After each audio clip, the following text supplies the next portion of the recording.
लाल की जय। आप लोग जयकारा बोलने में बड़ी कंजूसी करते हो, क्या बात है। देखो आप लोग बैठे हो, हम भी बैठे हो उसी सुविधा में। धूप तेज है, उसके कारण थोड़ा सा हम लोगों को कष्ट हो सकता है, लेकिन जहाँ सत्संग चल रहा हो, जहाँ गोविंद की कथा चल रही हो, तो वहाँ गर्मी सर्दी कोई पता नहीं चलती है।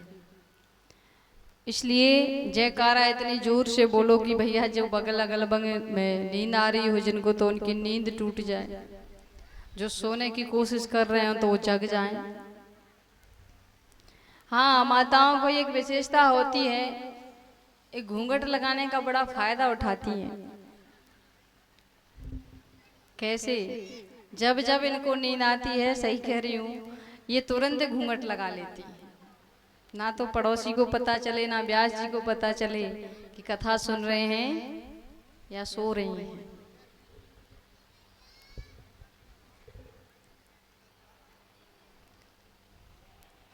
तो कथा चल रही है हम लोगों की। प्रिय व्रत और उत्तानपाद दो पुत्र हैं। ये प्रसंग बहुत सुंदर है। आपको बताऊं, प्रिय व्रत, प्रिय यानी अच्छा, व्रत यानी प्रतिज्ञा।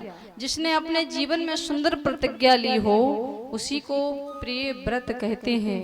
उत्तानपाद का मतलब होता है अपने कर्म के द्वारा जिसका पैर समाज में ऊंचा हो, जिसकी प्रतिष्ठा ऊंची हो, उसी को उत्तानपाद कहते हैं।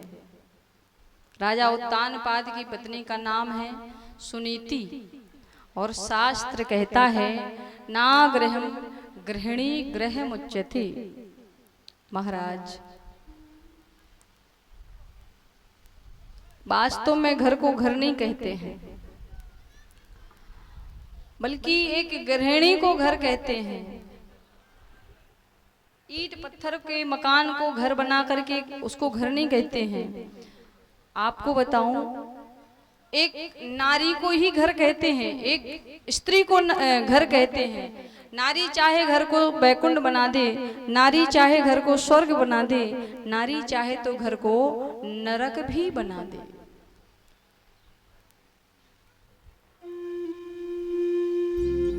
राजा उत्तानपाद अपनी पत्नी का बहुत सम्मान करते हैं। जिस घर में नारी का सम्मान है वहां देवताओं का वास है।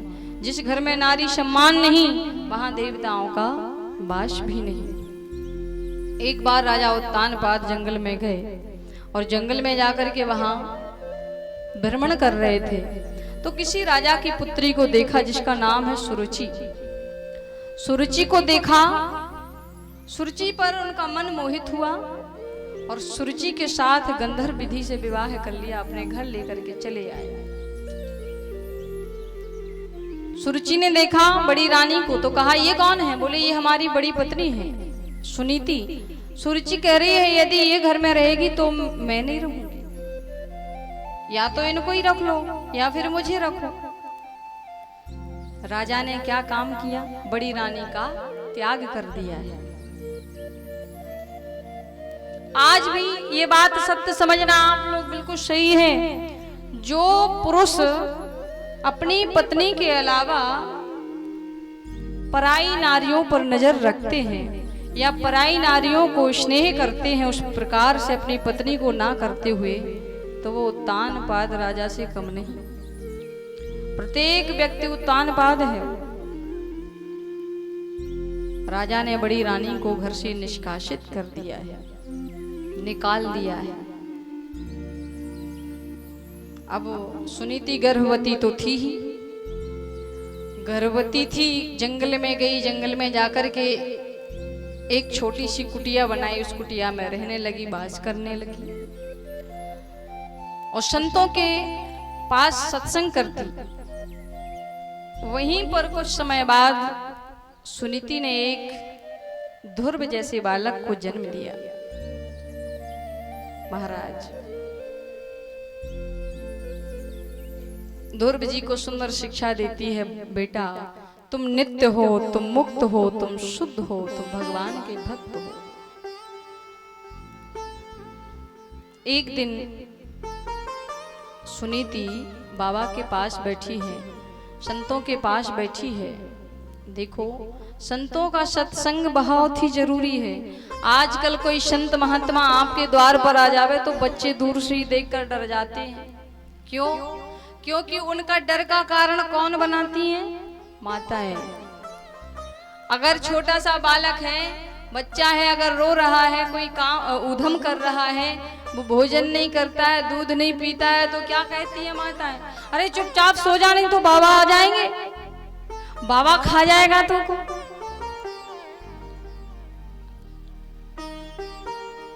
बाबा किसी के बच्चों को खाने के लिए हुए थे क्या?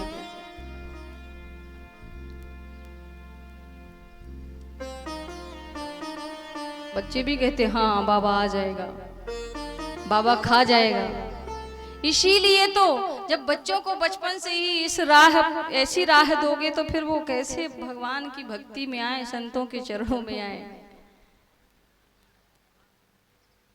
और भी तो बात हो सकती है कि अरे रो मत, अरे उधम मत करो, दूध पियो, भोजन करो बेटा, नहीं तो शेर खा जाएगा, भालू खा जाएगा।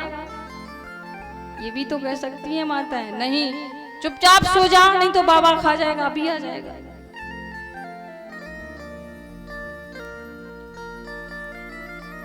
संतों की कृपा से छोटी रानी सुरुचि के यहाँ भी सुनीति ने वरदान मांगा तो उसके यहाँ भी पुत्र हो गया।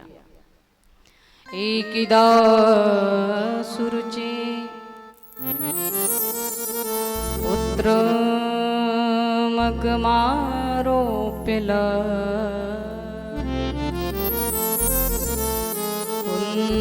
तमनारो रक्षतम् औरिवं राजा।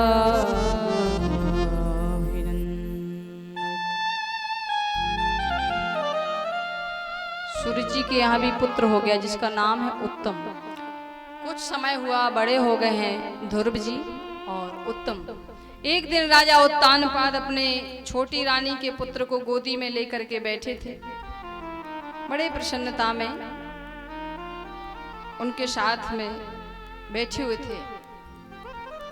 सो ध्रुव जी ने देखा तो वो भी पिताजी की गोदी में आने के लिए तैयार हुए, पिताजी पिताजी कहकर।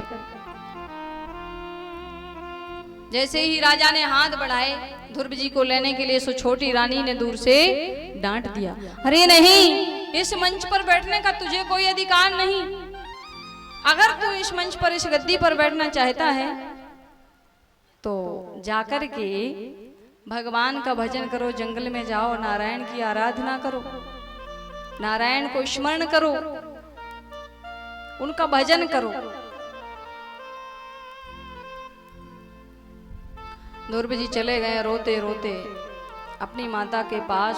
सुनीति से कहने लगे, माँ, वास्तव में यदि मैं आपका बेटा हूं तो माता सुरुचि के एक एक शब्दों का मैं बदला लेकर के मानूंगा। क्यों?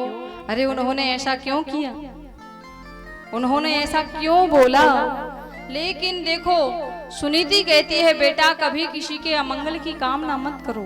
उन्होंने अगर कहा है कि वन में जाओ, जंगल में जाकर आराधना करो, समाधि लगाओ, नारायण को प्राप्त करो, तो कोई गलत नहीं कहा है। जाओ, नारायण की आराधना करनी ही चाहिए।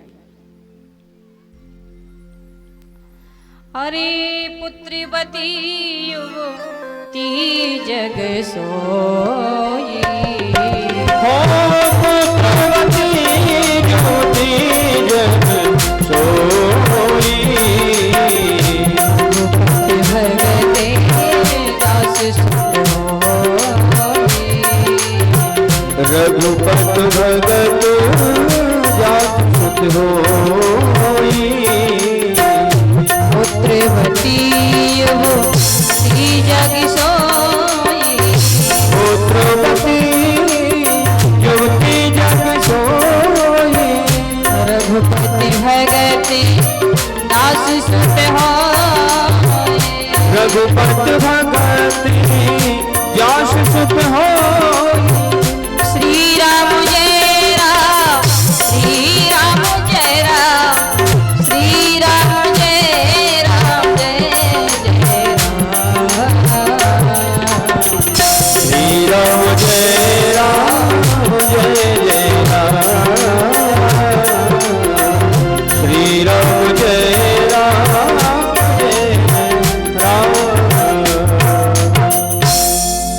वही माँ पुत्रवती कहलाने के अधिकारिणी है, जिसका बेटा रघुपति के चरणों का भगत हो जाए।